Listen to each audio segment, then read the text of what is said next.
We're going to resume this morning's proceedings, and we are going to start our second panel discussion for today. This panel discussion is titled Undersea Cables and Energy Storage, New Opportunities for a Sustainable Energy Future on Islands. This session will be moderated by Mr. Davian Trotman, the owner of New Era SKN. Let us welcome Mr. Trotman, and he will invite his panelists on stage.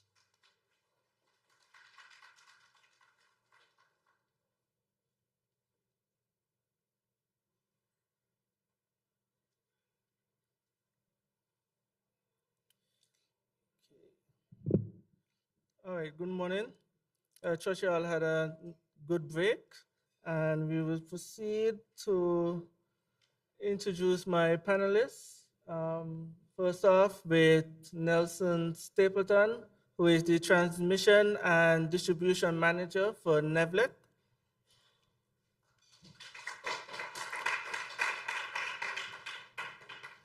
Then we have Dr. Indra Hakasen, who is the lecturer of environmental physics at UWI.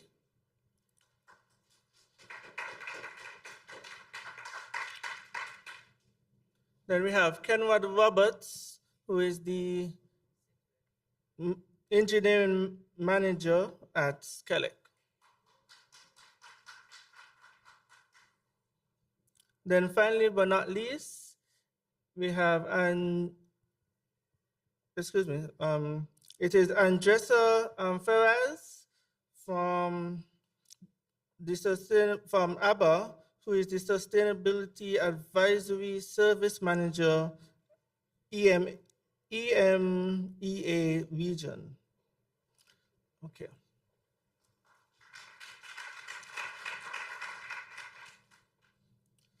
All right. Okay, so this morning we will have a brief discussion on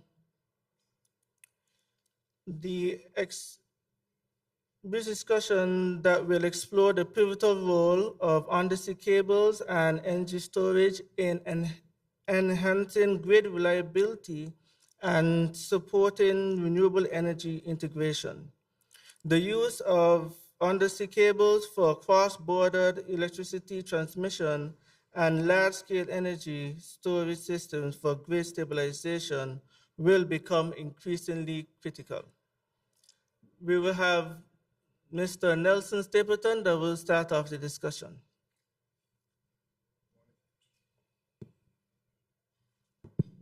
Good morning, Mr. Moderator. Pleasant good morning to my esteemed panelists, and an extra special good morning to the audience. My name is Mr. Nelson Al Stapleton, and I'm the Transmission and Distribution Manager at NEVLEC. I'm filling in for my boss, Mr. Ian Ward, who is the Chief Engineer at NEVLEC. It is my honor to represent Nevis Electricity Company Limited to speak on the SKN ICE initiative, which aligns seamlessly with our federal government's vision of becoming a sustainable island state. I'll be opening the batting this morning. I was once a cricketer. I was an open batsman, and my coach always told me to occupy the crease. I have very limited time. I have a very extensive and an ambitious project to deliver I'll try to explain within 5 minutes. Previously, the SKN ICE project was once called the NICE project, which was the Nevis Island Climate Enhancement Project, but something was missing. Anyone know what was missing? The SK, St. Kitts, was missing.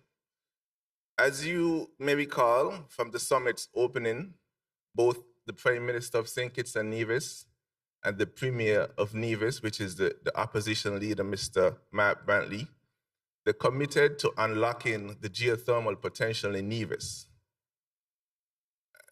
That unity is now being translated into action. At the moment, we currently have a tender opening for drilling 5 wells, 3 production wells, and 2 reinjection wells at the Hamilton site. Our goal is to generate up to 30 megawatts of base load power in its initial phase. At the moment, we already secured from the Caribbean Development Bank some $16 million and some additional funded from the Saudi Development Fund. And this and can we give a round of applause to the CDB and also to the SDF? Thank you. Additionally, the GIZ is assisting with grid integration study, and with the grid code, we have some commitment from GTI, Greening the Islands, and the European Union, who have committed to provide critical technical studies and engineering support for the interconnect. One of the critical enablers of our vision is the undersea cable. This undersea cable, which will interconnect both islands, is the lifeline to the project. In speaking with a geothermal developer yesterday, he highlighted the importance of interconnecting both islands. And the reason he gave was, in producing a 10 megawatt plant or a 30 megawatt plant, the OpEx is somewhat the same. So it makes sense financially, operationally, to build a 30 megawatt plant because of the economies of scale.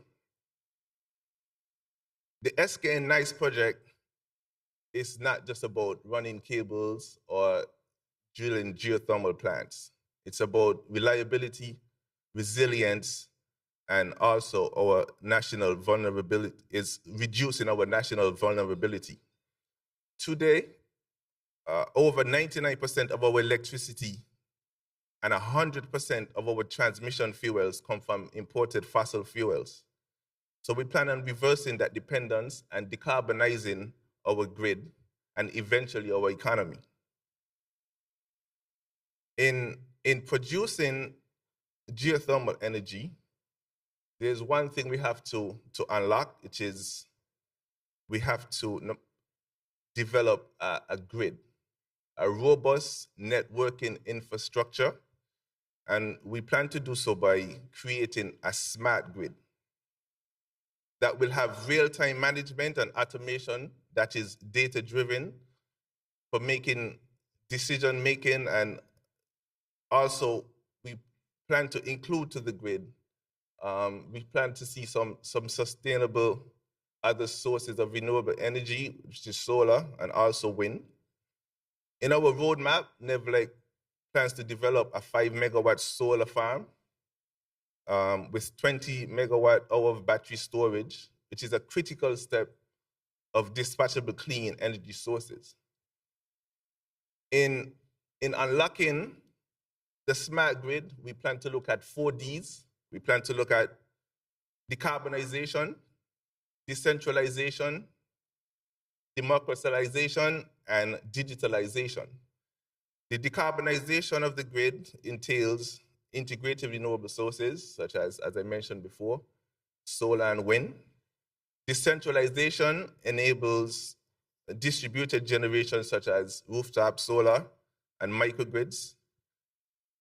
Democratization will enable households and businesses to generate and become part of the energy ecosystem. And digitalization of the grid will include advanced metering infrastructures, and such as smart meters and sensors. The technology and unlocking the technology is for one common purpose, and it's for our people. It's for our households and giving our consumers a path to become pro-consumers. Our grid of old was basically just to see power in one direction. So we are now giving our consumers a chance to to share the power with us, and this will see reduction in outages and blackouts. I'll want to wrap up in closing by saying the benefits to our people is for lower energy costs, job creations, for climate resilience, and securing a national energy security. We at Nevlet, we plan to envision our future in St. Kitts and Nevis by simply sustainable practices. And I close by saying the SKN NICE is not just a project, it is a paradigm shift, and we are proud to champion this effort. Thank you.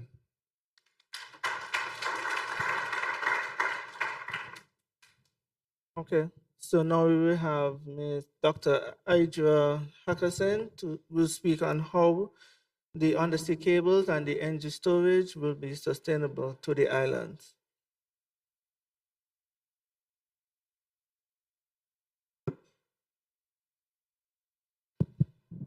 Thank you very much, Mr. Moderator. I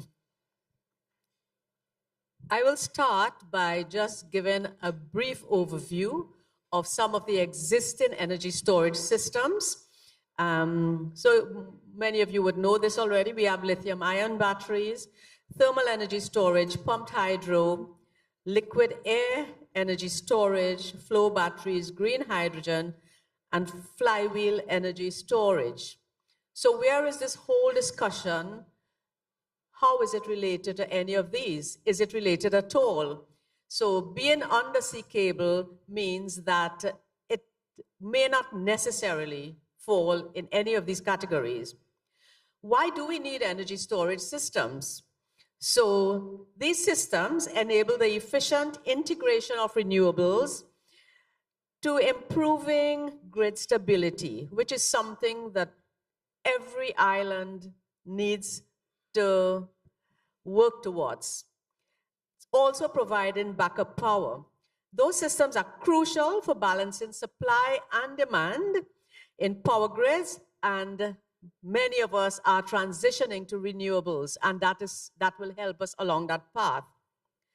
So undersea cables, these are not directly used for energy storage, but they are in fact crucial for transmitting energy, and that's important as well.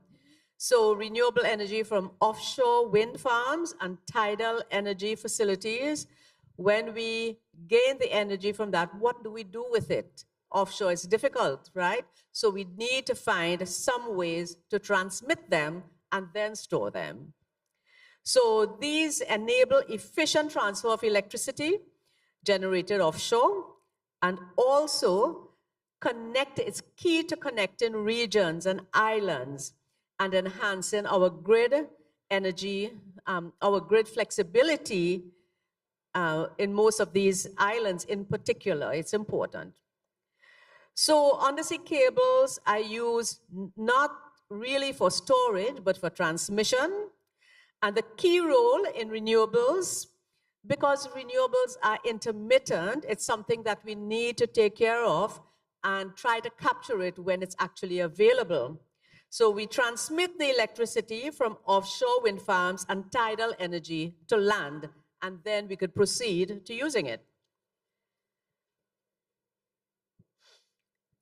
In terms of capacity and efficiency, these cables have large transmission capacities, and therefore they are designed to withstand the harsh underwater conditions.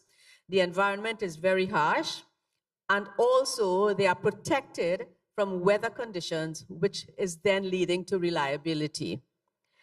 So to repeat, they're not energy storage devices. Undersea cables facilitate transmission. They do not store energy. Like you need energy storage technologies like batteries or compressed gas systems. Those are needed to store the excess energy that they gain from the renewables. Now we have some existing systems internationally, and one example is There's a Viking link from Denmark to the UK, and that's already existing. And there is another project which is proposed to take place connecting Singapore and Australia. So the importance of grid stability, undersea cables really can work towards diversifying the energy supply, improving grid reliability, and leading to resilience. Now, many of you are familiar with satellites. Why are we looking at cables instead of satellites? And it's largely because of the bandwidth. Undersea cables generally offer much, much higher bandwidth capacity, making them suitable for high volume data transmission, which often is the case. We need to transmit data. They have a lifespan of about 25 years. Cable internet is also good because it has the internet is much faster than using satellite. And the undersea cables transmit the DC power over very long distances. So you've actually heard from the last speaker on an actual project, the GSIS project, as I call it. They have that practical experience. They're actually working in that area, and it's really good to hear some of those details. So just to close off, this project, it's not just a solution for St. Kitts and Nevis, it's a model for small island developing states. It's a model that we can all learn from. So developing a geothermal power project has been amazing and transformative for St. Kitts and Nevis. It's setting it on a path to being a fully sustainable island state. These small islands have that advantage because of the amount of power that they use in the entire state. So they can actually achieve such a goal. But I will close on this last point. So many of us, we will talk a little bit, we know a little bit, including myself, but unless we get the knowledge over to the general public in different forms, you will talk to the people on the ground in the project in one way, you talk to general public in another way, you talk to teachers in a different way because they need to transmit the knowledge to their students. So we have many, many different situations. And I want to emphasize that to make such a project successful and to warm people's heart to such a project, because many times people object to having new things come in their place. So capacity building and training, these are extremely, extremely important, not just for the technicians, not just for the people involved in the project, but for the general public at large. Sensitization programs are extremely important, and people will become warm to the project when they have some correct knowledge, some knowledge about the project, what it involves, how it will impact them, and so on and so on, how they move forward with such a project.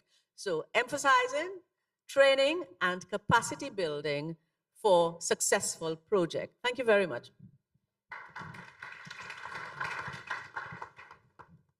All right, and now we will introduce Kenward Roberts.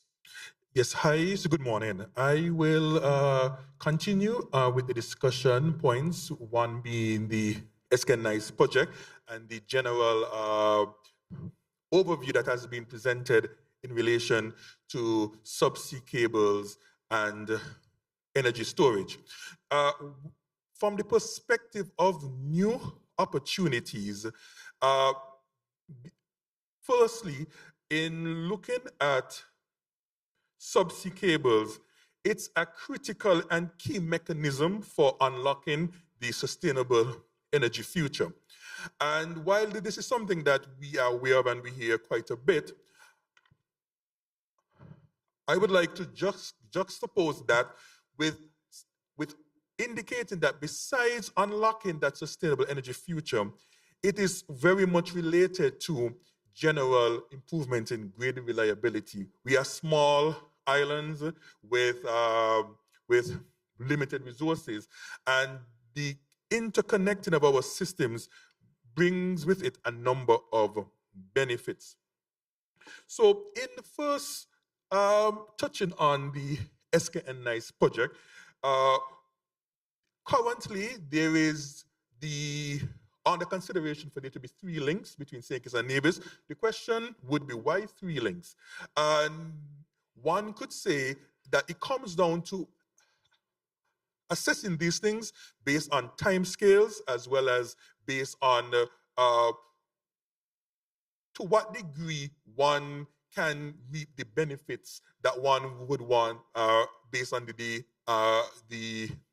objectives. So there is the initial phase that is looking at just getting some initial link between the 2 islands, and that would be between 2 bays, Majors Bay and Cades Bay. Such a link will not allow for that high volume transfer of power.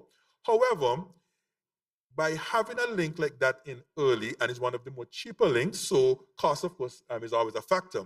So where you have a particular link that is about 6 kilometers long versus what would be the more higher capacity link at about 23 kilometers in length, the difference in cost you're looking at on the order of 6 million US versus 33 million US. Now, both links are vitally important. So part and parcel of unlocking the opportunities is being very clear on what can be delivered now and the objectives that can be met, and then roll it out in tandem with the expected geothermal project. So with that said, I would like to also highlight that beyond the geothermal project, at least the linking of St. Kitts and Nevis, there's always been that wider discussion, because as we speak about subsea cables, energy storage, about how much wider can we connect the grids in the Eastern Caribbean and maybe further afield.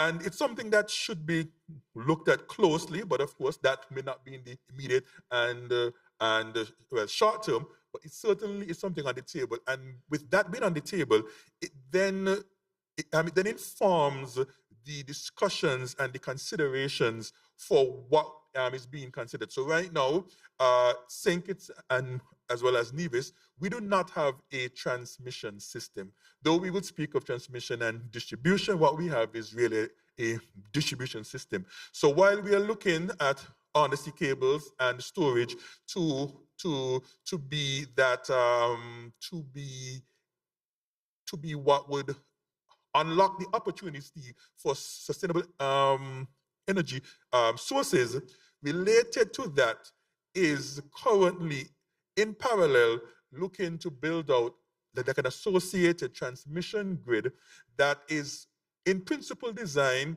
to move bulk power in large amounts. So we're speaking that while our grid at this time is maybe only about 20 to 30 megawatts, one would be looking at putting in place the subsea cables and the appropriate transmission and distribution infrastructure to move as much as 100 MVA. Are we even thinking that we'll be ready to move 100 MVA tomorrow or 5 years? Not quite. However, it is the current outlook to design the transmission system that we're looking to put in place to have that level of capacity.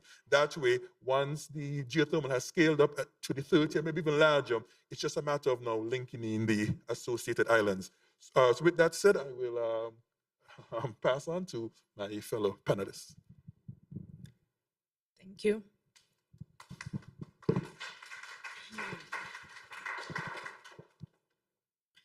Good morning, everyone. It's a privilege to be here today. So when we talk about islands, what we hear is the word vulnerability. Vulnerable to rising seas, to the fuel price, to the extreme weather. But when I see here in St. Kitts and Nevis and across the Caribbean, is something else. It's resilience and potential. Potential to lead, to set the pace, and to show the world what's possible. My name is Andressa Ferraz, and I lead Energy and Sustainability Advisory Services for ABB, a global leader in electrification products. I work with public and private sector to support on the energy transition and also setting the goals and creating not just the goals, but the reality with our cutting edge technology. And as we heard, undersea cables will connect the islands so they can share energy. But to make those connections stable, reliable, and ready for export, we need energy storage. That's where battery energy storage systems, or BESS, becomes essential, especially if your goal is energy independence and trading power with other islands. And as you diversify the energy mix, bringing solar, wind, you face another challenge. The wind is not always blowing, and the sun is not always shining, right? So you might have clean energy, but not at the right time that you need. And BESS solves this. It stores energy when it's available and delivers when it needs. So it's simple as that. Now, when we combine the geothermal with BESS, powerful things happen.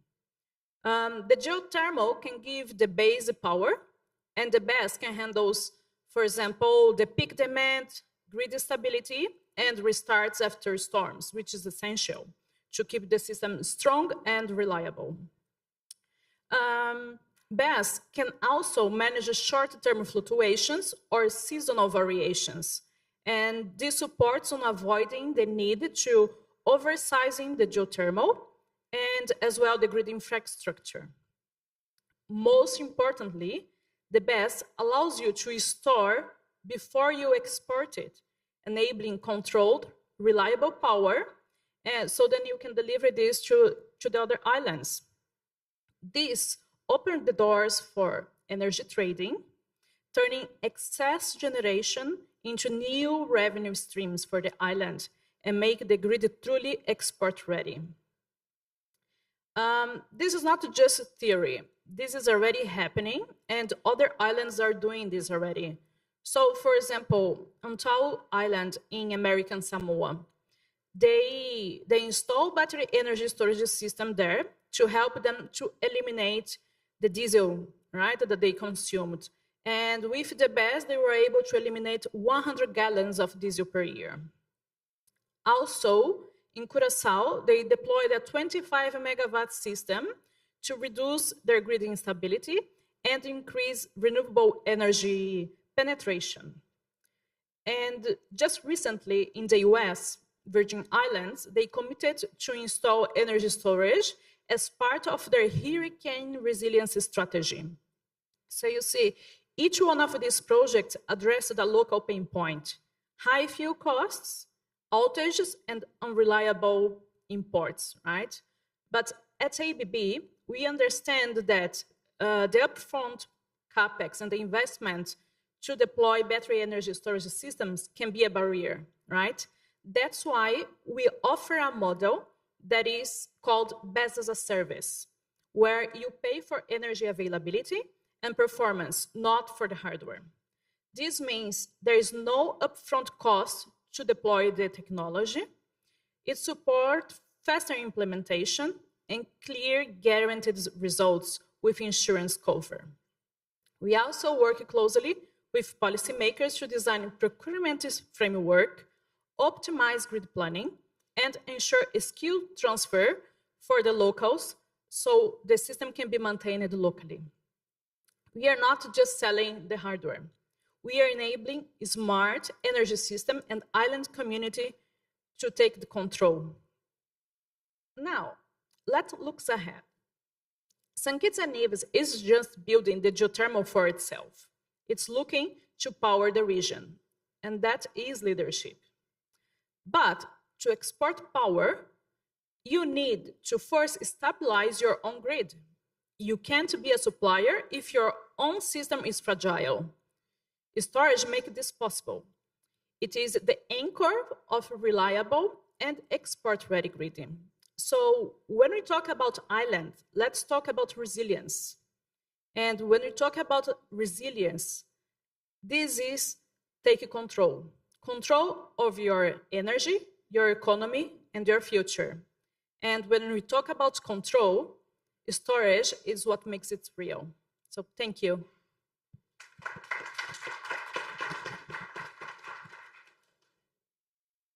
Okay, so we would like to thank the esteemed panelists for their input on the topic of undersea cables and energy storage and highlighting the new opportunities for sustainable energy future. At this time, I would like to open the Q&A to the audience. If anyone has any questions for anyone of the panelists.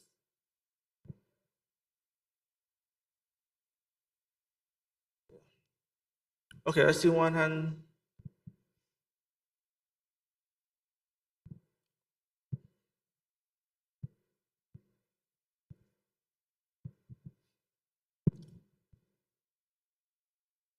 No.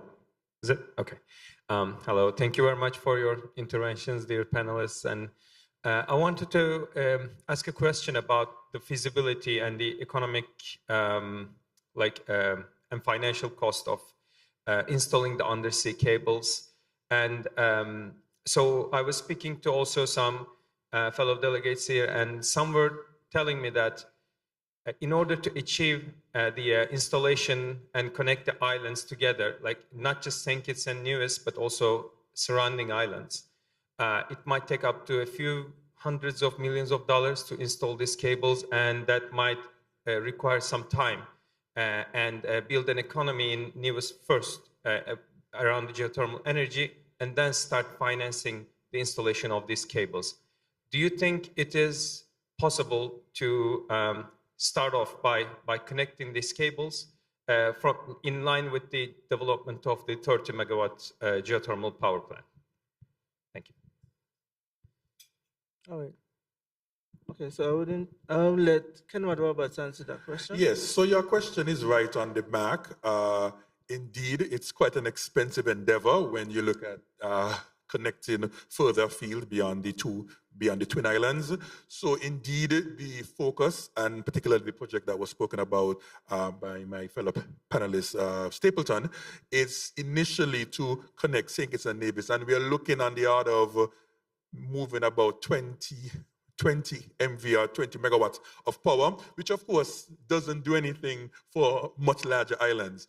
However, if that geothermal resource is then to be taken to the 100 megawatt, which is because I've heard some estimates as high as 300, but I'll be conservative and say 100 megawatts, then there is the potential to move 50 megawatts. And at that time, one would have to consider what is the most economic, section of the subsea to implement to move that amount of power. So in some way, I'm saying that it is worthwhile doing the feasibilities from a design standpoint, but at the time of executing, it will have to be in coordination with what geothermal resources are coming online to ensure that the economics make sense. Okay, anyone else would like to add to that? All right, so, okay, I have one more.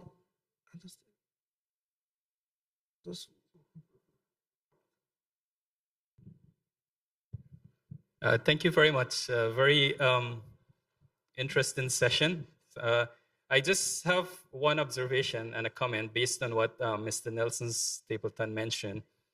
I am Dave Bisoon. I am the lead for infrastructure at the Green Climate Fund. The Green Climate Fund is actually financing a sustainable energy program, which includes countries in the OECS. Two countries, which is two countries, which is St. Kitts and Nevis and Dominica, who are advancing their geothermal potential, which we have seen extremely national ownership has been tremendous. But for the avoidance of doubt, I just want to clarify that the 16 million that has been mentioned from the CDB is actually the Green Climate Fund reimbursable grant.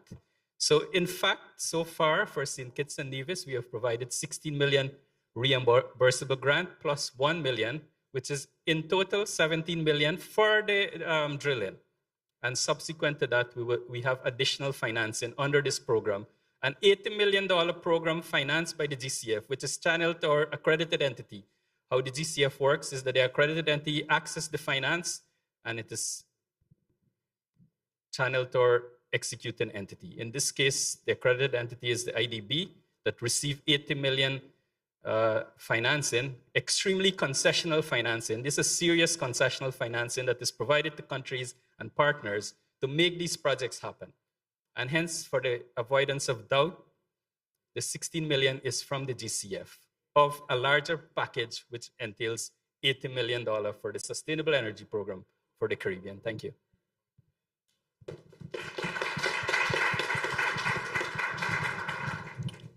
Okay, so that ends.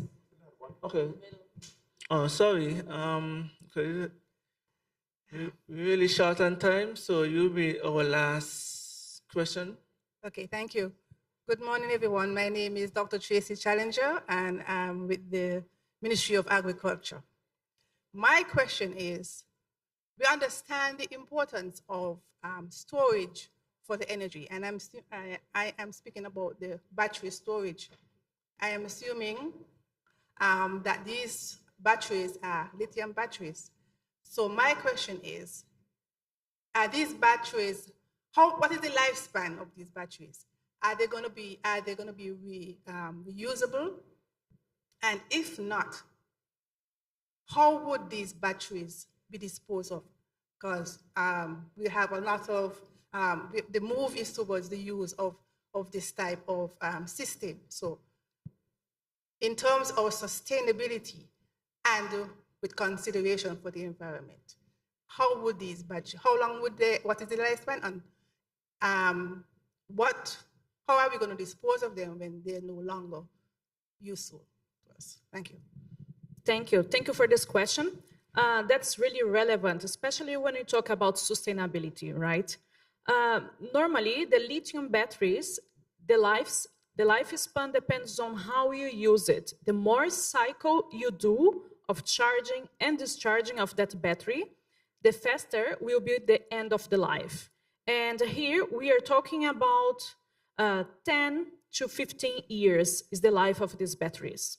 At ABB, we utilize batteries that are 90%, 95% recyclable, okay?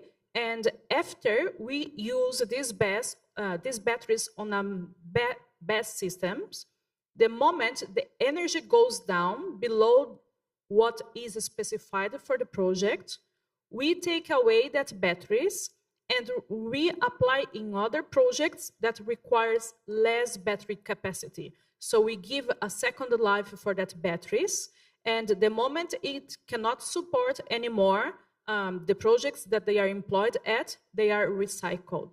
So we can cover the full life cycle of that asset. And this is also included on our offering. The customer, they don't need to worry about the end of life cycle of the project.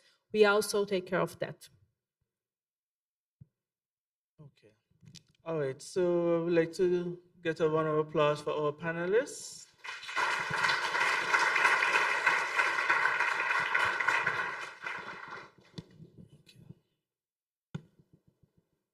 And I'll turn you over to the chair.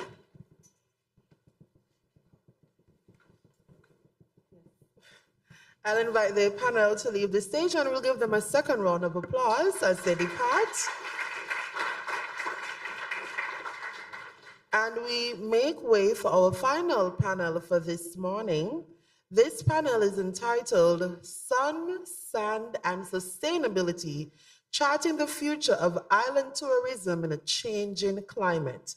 This panel will be moderated by Ms. Paloma Zapata, CEO of the Sustainable Travel International. Let us welcome Paloma as she welcomes her panel.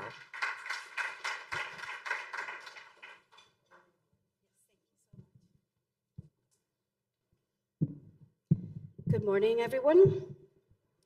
It's a true honor to be here with you today to moderate what will be a very rich and inspiring dialogue. Tourism sits at the heart of a paradox. It's both a driver of climate change and one of its most vulnerable casualties. Nowhere is this more evident than in our island nations, where rising sea levels, strong storms, and fragile ecosystems threaten the very lifelines of our communities, cultures, and economies. We must face this reality with honesty and urgency, and with a shared commitment to transform the way we do tourism, so it no longer undermines the future it depends on. This session, Sun, Sand, and Sustainability, Charting the Future of Island Tourism in a Changing Climate, is deeply personal to me. I come from the Dominican Republic, a beautiful island that, like many of yours, has been shaped by tourism. Growing up, I saw firsthand how tourism could transform communities, bring opportunities, and connect cultures, but also how it could strain our vulnerable ecosystems, deepen inequalities, and make us more vulnerable to climate shocks. That experience has sparked a lifelong commitment to help island nations, not just to grow through tourism, but thrive sustainably. Over the years, I've had the privilege of working across many islands, from the Galapagos to the Seychelles, from Fiji to St. Kitts, supporting communities and governments as they navigate complex balance between tourism development, environmental stewardship, and community well-being. Through my role in Sustainable Travel International, I've led efforts to build community resilience in destinations small and large. One of our longest and more meaningful partnerships has been with St. Kitts, where we worked over a decade long alongside with the government, the private sector, and local communities. This journey recently culminated with the creation of the island's Climate Action Plan and their powerful commitment to the Glasgow Declaration on Climate Action and Tourism. We are also proud to support this event, not just with expertise, but with action. Sustainable Travel International is offsetting the entire footprint of everyone's travel to this event and the event. By supporting the Larimar wind energy project in my home country that provides clean energy to over 200,000 community members in the Dominican Republic, an initiative that is helping the Caribbean move away from fossil fuels and toward a cleaner, more resilient future. This session comes at a pivotal moment, as we are reminded by Mr. Emmanuel from the OACS at the EcoPark session, the transformative strength of the united voice of island nations is essential. Island communities may be small in size, but together we are powerful. Together we can lead the charge to assure that 1.5-degree target of the Paris Agreement gets met. Together we can show that climate action is not just a burden, it's an opportunity to reimagine tourism as a force for good. I am honored to be joined shortly on stage by a truly distinguished group of speakers, leaders and thinkers who bring powerful perspectives from across the spectrum of island tourism. From island policy to regional coordination, from hotel development to academic insight and investment strategies, the voices reflect a depth and breadth of our island challenges. Please welcome to join me on stage the Honorable Javargo Jolly, Minister of Tourism, of Agriculture and Fisheries of the Turks and Caicos Islands, Mr. John Hanley, Permanent Secretary of the Ministry of Tourism of Nevis, Narendra Ramgoolan, Sustainable Tourism Consultant with the Caribbean Tourism Organization, Amanda Charles, Coordinator of Compete Caribbean at the Inter-American Development Bank, and Carla Gutierrez Castro from Conti Design, Dr. Dennis McCall Jr., Senior Lecturer in Aviation and Tourism Management of Tuskegee University. And with that, it's my great pleasure to introduce a true leader in this space, someone who is committed to climate resilient tourism, has been evident not only in policy, but in action. Please Join me to welcome the Honorable Marcia Tamika Henderson, Minister of Tourism, Civil Aviation, International Transport, Employment and Labor, and Urban Development for the Government of St. Kitts and Nevis, who will deliver our keynote address. Thank you.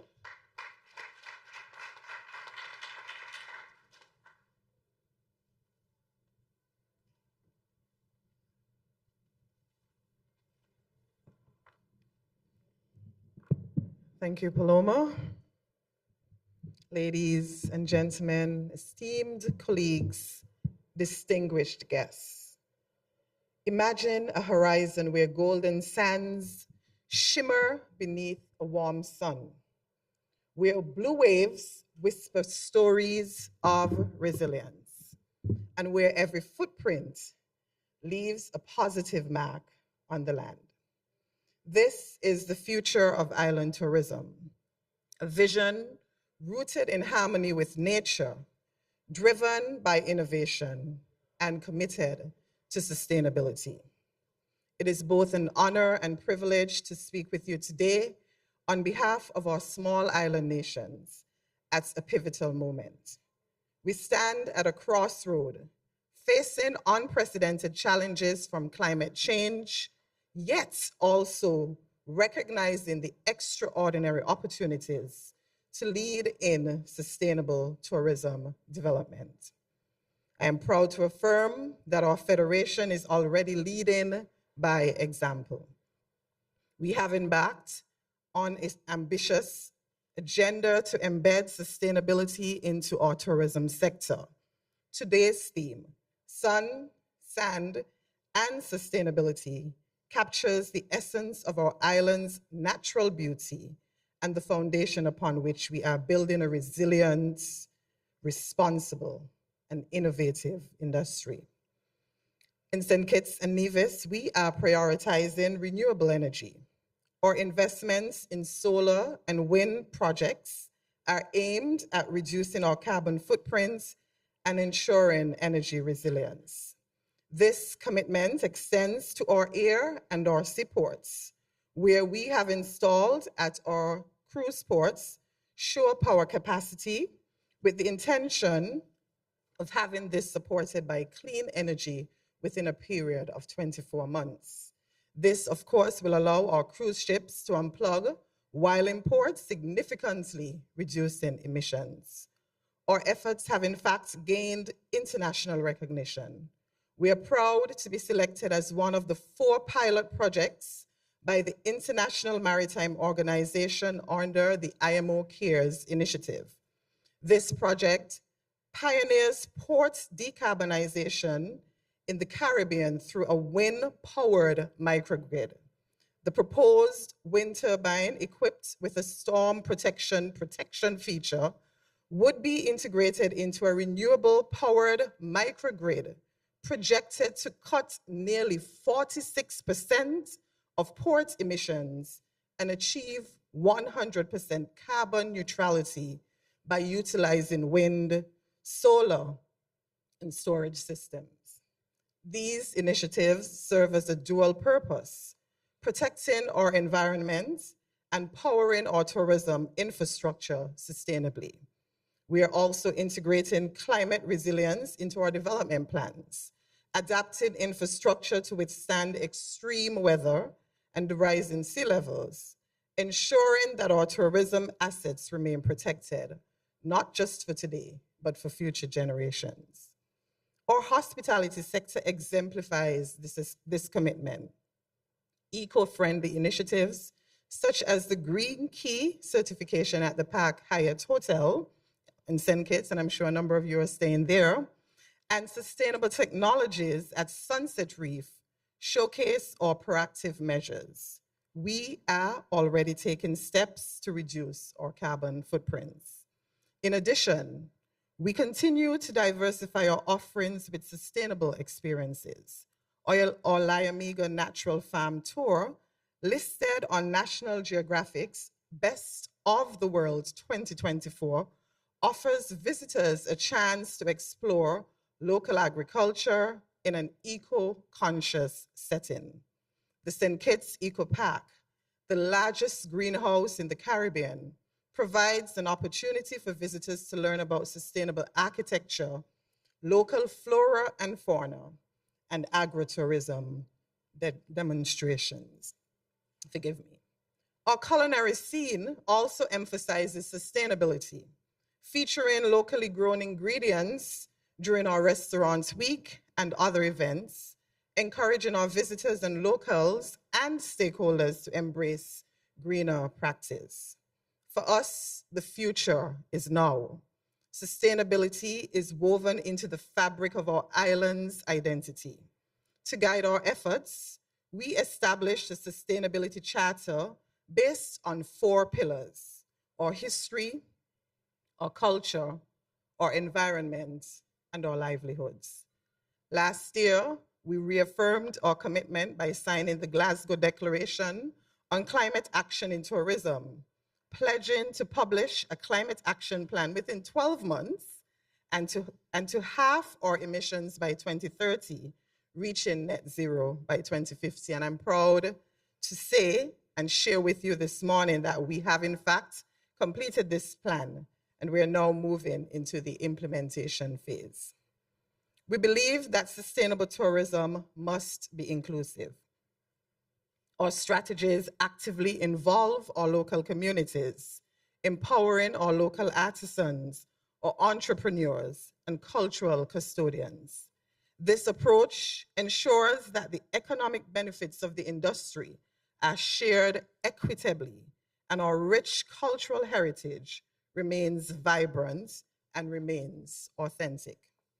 Our Sustainable Destination Council, the SDC, which includes government, private sector, NGOs, and other stakeholders, exemplifies our collaborative approach to destination management. Over the next 5 years, our goal is a destination where community engagement and environmental stewardship are central to our identity. The future of island tourism is in a changing climate is ours to shape. Achieving this requires embracing innovative technologies, fostering partnerships, and embedding sustainability into every aspect of our services and our offerings. It's about reimagining the visitor experience, turning it into opportunities for education, for conservation, and community engagement. This transformation is not optional. It is an urgent necessity, as Paloma just said. Climate change demands purposeful action.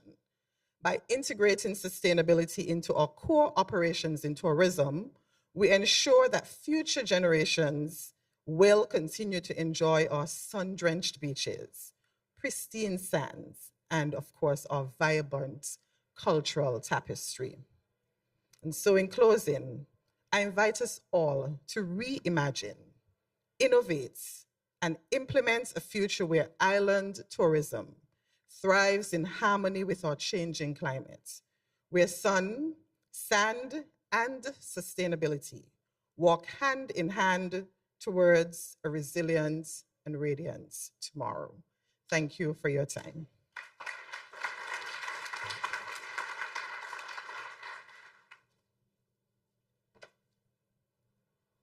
Thank you. Thank you so much, Honorable Minister Henderson, for your very enlightful speech today. I would like to welcome as well the Honorable Zavargo Jolly, Minister of Tourism, Agriculture, Fisheries, and from the government of Turks and Caicos to also give his address.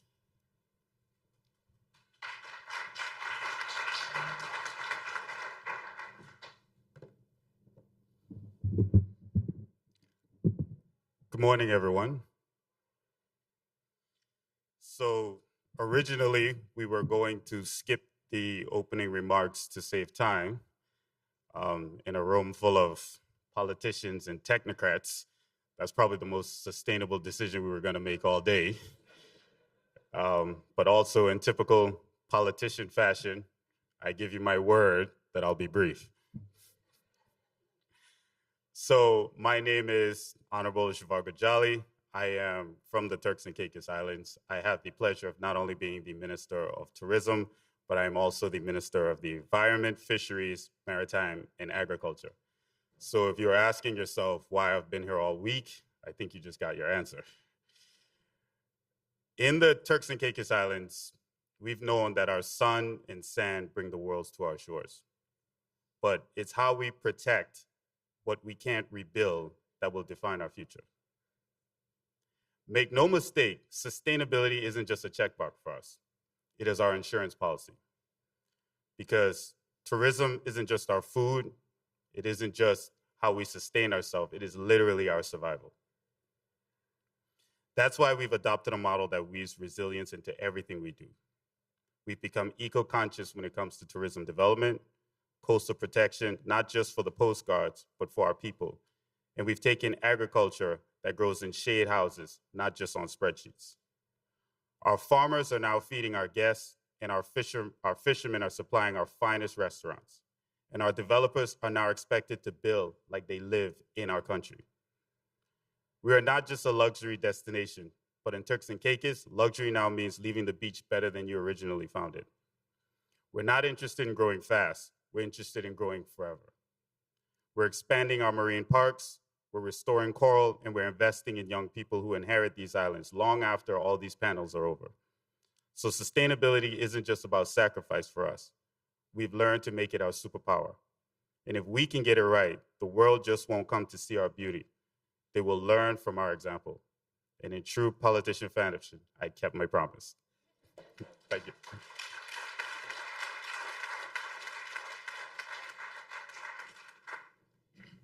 Thank you. Thank you so much, Minister Jolly, for your intervention and for your words.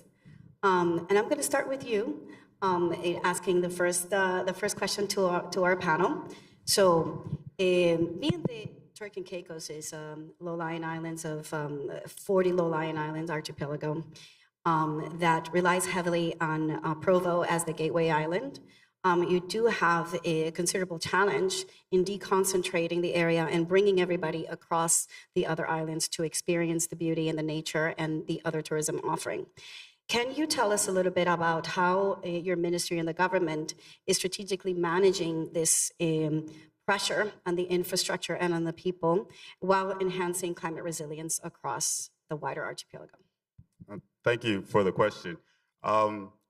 I think it's no secret about what we deal with in terms of our geographical makeup. When you say 40 islands and keys, 8 of which are inhabited, from a tourism perspective, many of our historic sites and our tourist attractions are naturally present in our outer islands, which is far away from the main island, Providenciales, where we do about 800,000 tourists a year.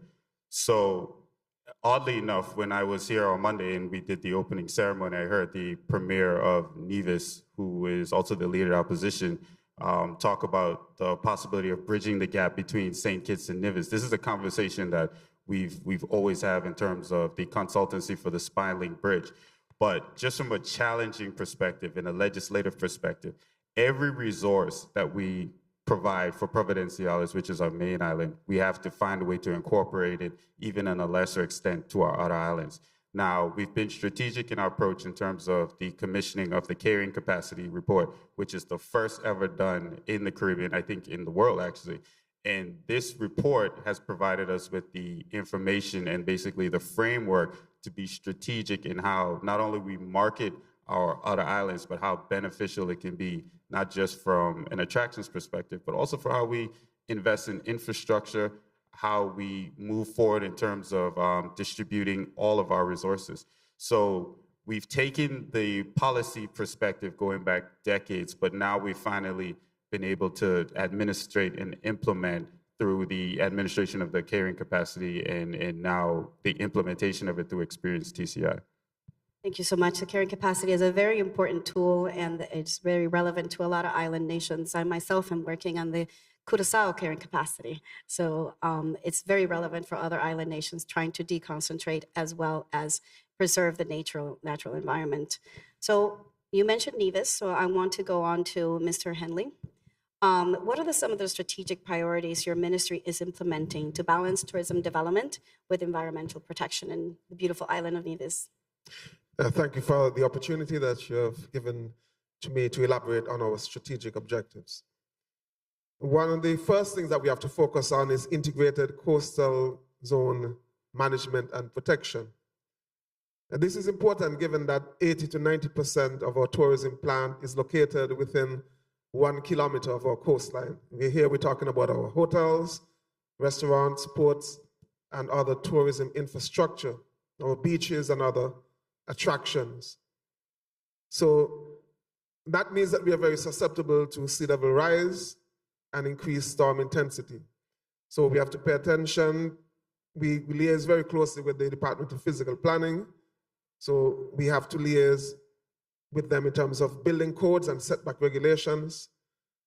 And also from an environmental point of view, and speaking of the coast, we have to safeguard our critical sea turtle nesting sites.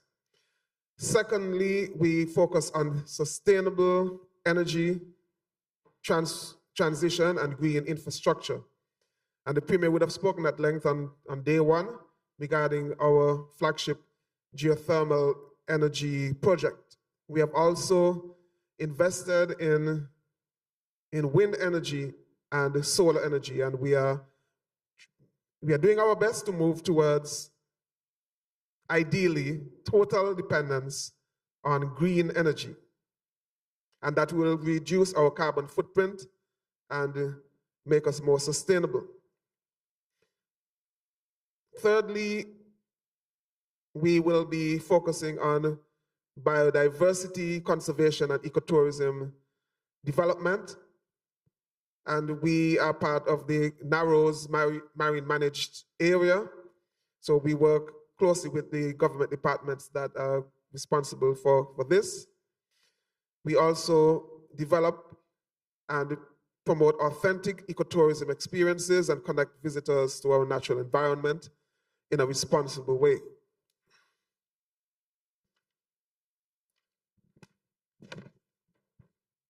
And finally, from a strategic point of view, we also focus on community engagement and local empowerment, because we believe that an important facet of sustainable tourism must be that local communities must benefit from tourism directly. This includes initiatives to foster agritourism, because we believe that it is very, very important for our farmers to benefit, to provide our guests with organic and healthy produce. And we also believe in initiatives to reduce single-use plastics. And even in our activities that we have, we emphasize initiatives and strategies that reduce or eliminate single-use plastics. Thank you. Thank you so much. That's a very ambitious agenda, but very well-rounded with environmental stewardship, renewable energies, and healthy communities. So congratulations on that. And I want to go now to a Caribbean perspective.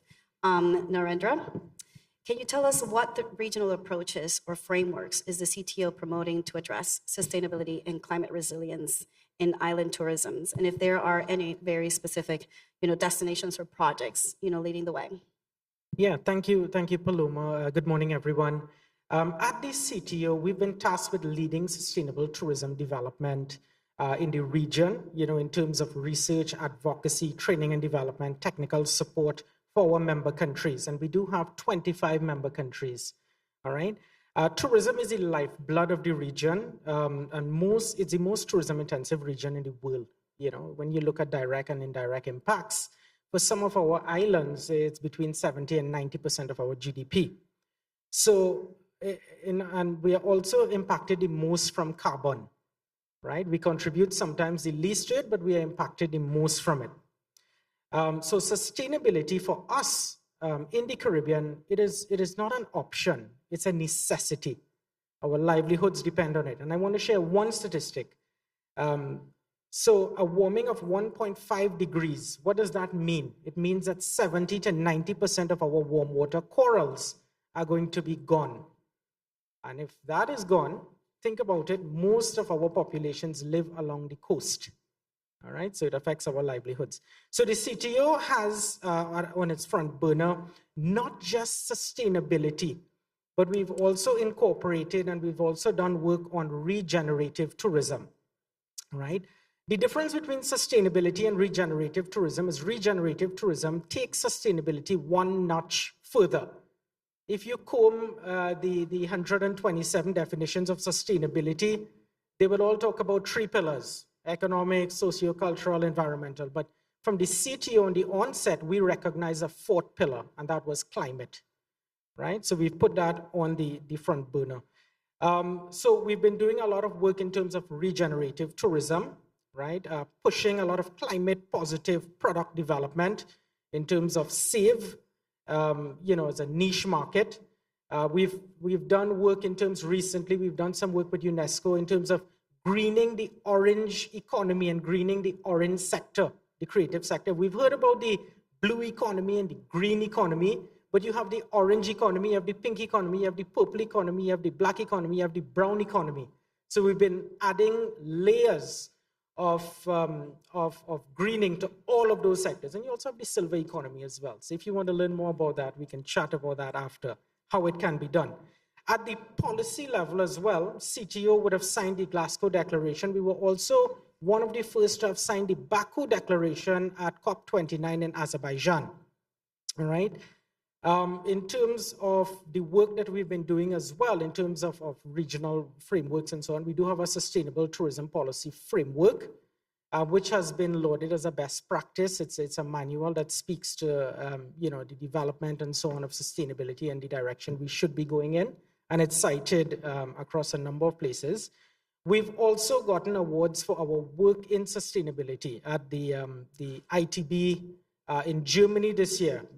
The Caribbean Tourism Organization got Best Tourism Regional Organization in the world, right? In terms of our work, and of course, in terms of leadership and so on. We also do one other unique thing. We partner with the science, the climatologists at the Caribbean Institute for Hydrology and Meteorology. And every quarter, we put out what you call a tourism climatic bulletin. So it's a very unique case where you have tourism meeting the science of climatology to create a bulletin that helps our stakeholders make informed decisions, right? So in the next quarter, it will tell you that you expect some droughts, expect some heat waves. So as a tourism stakeholder, I can then utilize that information to stockpile on certain things, to put certain things in place to have a sustainable product at the end of the day, right? And yeah, I had a couple more. Now, in terms of examples, every island in the Caribbean is doing something unique along that sustainability continuum, right? Dominica has some fantastic examples in terms of becoming one of the first, or its aim to become climate resilient nation, right? One of the first. We do have St. Kitts and the initiatives and so on. We do have the decarbonization of the port, right? And of course, Tobago as well. People think, oh, well, Tobago and Trinidad, they are far away from it, because the GDP for tourism is just less than 10%. But actually, that little island, Tobago, is one of the few cases in the world where you have blue flag pilot status beaches, right? You have Green Key certified properties. You have a UNESCO Man and Biosphere Reserve, right? And you also have a top program that is in existence where you have a lot of green initiatives by the government and so on to use photovoltaic technologies and so on, and you get back revenue for doing so, right? So those would be some of the examples that come to mind. Thank you so much. And first of all, congratulations on the award in ITB. And really love the approach working with the scientists, and the regeneration aspect is so needed, especially in island nations where tourism has traditionally, depleted our ecosystem. So very important work that you guys are doing. So moving on to Amanda Charles. So how has the IDB been supporting tourism resilience and sustainability in Caribbean economies through the Compete Caribbean program? So thank you very much, Paloma. Congratulations to the government of St. Kitts on an excellent event, as well as the team at Island Innovation. And I would also like to extend a heartfelt thanks on behalf of the Compete Caribbean program. Now, Compete is a unique initiative. It is managed by the Inter-American Development Bank, IDB. However, it's jointly funded by the IDB, by the United Kingdom's Foreign, Commonwealth and Development Office, FCDO, the Government of Canada, through Global Affairs Canada, and the Caribbean Development Bank. And while our work is sector agnostic in that we don't only support tourism, we have a long history of direct support to regional organizations such as the Caribbean Tourism Organization, the Caribbean Hotel and Tourism Organization, the OECS Secretariat, and the ACS, among others, that have a regional tourism program. So among our pioneering initiatives, we have supported the development of clusters. And in the context of tourism, we've been supporting community-based tourism clusters. To date, at least 7 or more countries, including Jamaica, Suriname, Belize, the Bahamas, Dominica, St. Lucia, have benefited from programming in the context of community-based tourism, identifying the benefits to expand the engagement of locals in the delivery of tourism products and services, ensuring sustainable alternative livelihoods, and also ensuring that local culture and heritage traditions are more integrated into the tourism product experience. And because we do want to diversify away from the beach. In the context of our work, we have 3 pillars in this new phase or this new iteration of Compete Caribbean. And through calls for projects, we provide technical assistance, funding, non-reimbursable grants to firms, to the public sector, either government agencies, government line ministries, or quasi-government agencies, and research institutions as well, because we recognize the value of research to make informed decisions, to formulate strong evidence-based policies, and to ensure there is an enabling environment for the private sector to contribute to our climate goals and support economic and social development. So I could go on, but I'll leave it there in the essence of time, just to say that Compete Caribbean is committed to regional development, and we are so grateful, for the kind contributions of our donors. Thank you. Thank you. Thank you, Amanda. And thank you for the work that the Compete Caribbean does. I have to say that one of my most valuable projects has been working with the Compete Caribbean in the North Rupununi area, supporting indigenous communities in capacity building, and working with local communities directly has been super rewarding. So thank you for the work of Compete Caribbean. Carla. So you're an architect, and you play an important role in developing, new models of lodges or hotel development. No, so can you tell us a little bit about, the role of the architecture currently plays in lowering the carbon footprint of hotel infrastructure? Hello, everybody. Thank you for that question. This is actually something that's really, really important to think about while we're developing our tourism across islands and across the world, to be honest. Did you guys know that 40% of the carbon emissions in the world come from the construction industry? That is literally almost half in one industry. And think about all the other industries that we have. But I choose to see that as a 40% opportunity for true change. So that is why at Conti Design, we build with upcycled and recycled materials so that we can truly lower the carbon footprint of our buildings from 60 to 80% at least. To give you an example and kind of paint a picture, in Puerto Rico, we build mostly with concrete. I can see that in St. Kitts, we use concrete as well, very much. And it makes sense because we have to build strong, we have to build for hurricanes, we have to build for earthquakes as well. Now, the thing is, like, when you really look at where concrete comes from, inherently what you're doing, you're exploding a mountain, so you're getting rid of an entire ecosystem. You're also digging out a river, so you're also damaging an entire ecosystem. So that's how you get the gravel and the sand. And then on top of that, the process of creating the concrete also makes so many carbon emissions that that's just one of the materials that we're talking about, right? So this is why when I say we use upcycled and recycled materials, for example, one of the materials that we use is shipping containers.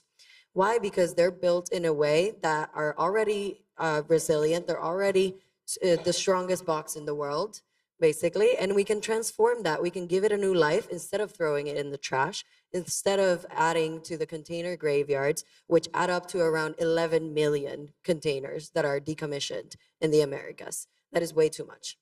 So in a way, I believe the architecture has a very important role to look at how we build and where the resources come from, so that we are actually regenerating the spaces instead of making it worse, like what we've been doing, which is usually like clear everything out and start from scratch. You end up mitigating so much. Instead, I call for, let's work with nature.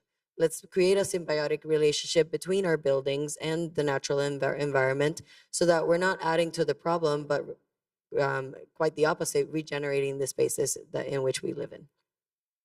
Thank you so much. Staggering, statistics, and really important. This is about reimagining infrastructure, reimagining tourism. So thank you for that intervention. So Dennis, very eagerly waiting for your research and your findings. We need the aviation industry to arrive to our islands. So tell us, what is that critical role that sustainable aviation has in the future of climate, in the future of the climate of the island tourism?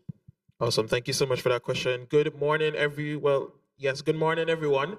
And like a true academic, I've actually created a very, very short PowerPoint presentation to assist me with talking about the importance of aviation. Now, I just need the clicker just so that we could flow a little easier this morning. So it's very important for us to include aviation into our discussions when speaking about sustainable aviation. And the reason why we're doing this is because we need to ask ourselves, how exactly are the tourists going to come to our countries? Are they going to go on kayaks and row their way down to St. Kitts and Nevis, or are they going to put on life vests and swim down to the islands? So it's very important for us to add aviation to the discussion. And I'm going to be looking at sustainable aviation. And my PhD was focused on investigating the development of sustainable aviation in small island developing states and just using the Caribbean as a case study. So this is basically what we know so far about the industry. We know that aviation and tourism are linked and they are in a relationship. Any change made in one would result in a change made in the other. Basically, they are like yin and yang, or Tom and Jerry.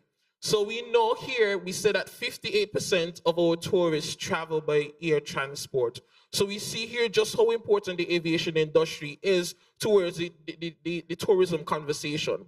We know that 95% of our international tourists arrive by air in some cities. You would have some cases where majority of the tourists would arrive via cruise ships, and such would be the case, I think, is in the Turks and Caicos Islands and also in the Cayman Islands. And then we have finally here 1.4 billion international tourists, and this is the number after COVID-19. And this is as a result of, we have something new called doomsday tourism, where a lot of persons realize that climate change would have a very big impact on some of our tourist destinations. So they just want to go to those destinations just before they disappear. And this is creating somewhat of a problem for persons. So we know that aviation contributes 2.5% to the global carbon emissions, and this is very much problematic. And we know the dip was there because of COVID-19 when everything ceased. However, we are not on target for our 2050 net zero target. So this is a problem here.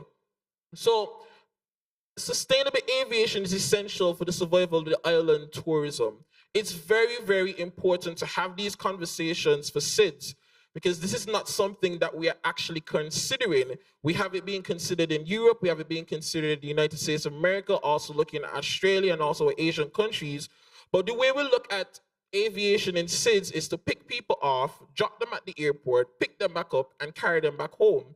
But we can no longer look at it in that type of way. We need to take into consideration of the environmental impact that aviation would have on our countries.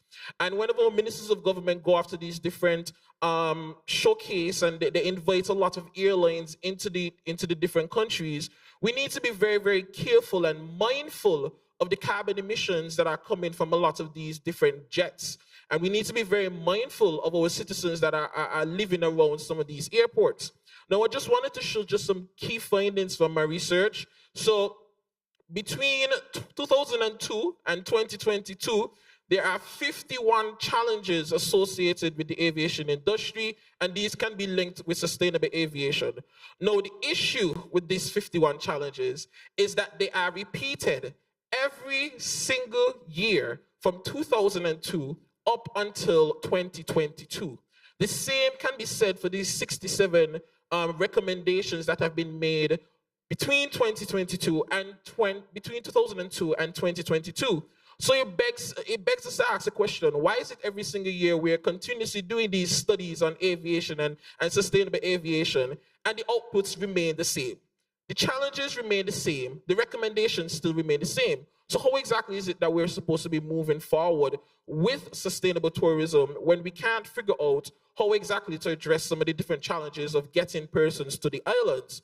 40% of the participants were of the view that the governments should be responsible for sustainable aviation practices, and this comes in the development of policies. Now, one of the things that I did in my research is that I identified 333 aviation and tourism stakeholders that need to work together in order for us to achieve not only sustainable aviation, but also to achieve anything related to sustainable tourism within the Caribbean region. But how do we move forward? So we really need to develop and implement a sustainable aviation policy. There isn't one that exists within the Caribbean context. Looking at SIDS, the only one that exists, and we can see it here from the photo, is the Pacific Regional Aviation Strategy. Their strategy actually is underpinned by sustainable aviation practices. We also need to embed sustainable aviation into our Caribbean sustainable tourism policy and development framework. There is a little mention of it. However, we need to unpack it a bit more into that policy framework. And we also need to do the same thing with our OECS framework as well. I would encourage all our member states to please join the Airport Council International Carbon Accreditation Program. So far in the Caribbean, we only have 10 countries that are part of the carbon accreditation program. And this is accrediting our airports when it looks at their carbon calculations and actually doing some sort of carbon reporting. We have Bermuda, we have Bahamas, Jamaica, Dominican Republic, Puerto Rico, St. Martin on the French side, Guadeloupe, Martinique, Aruba, and Curacao. And this is something that we really need to be looking at, as these are our gateways to our different destinations. And because of the interest of time, one of the things I would definitely encourage everyone to reminisce on, if it's one thing you take away from the presentation, is this: the future of our islands lies not just on preserving our beaches, but in transforming the way we bring people to them. And I would encourage you to have a look at my PhD thesis. It was published a few weeks ago. And it has some very interesting findings. This is just my little plug here. I created a strategy, a sustainable aviation strategy for the Caribbean, and this can also be applied to our small island developing states. So you can scan the QR code right there, and it will take you to the entire publication. Thank you. Well, thank you so much, Dennis. Very insightful, and another testament at how the islands working together can actually make a difference. So I do have loads of other questions for all of you guys, and you have so much to say. But I'm going to do something novel and try to keep on time and actually give this time to the floor. If you guys have questions, this is your time. Otherwise, I have tons of other questions for the speakers.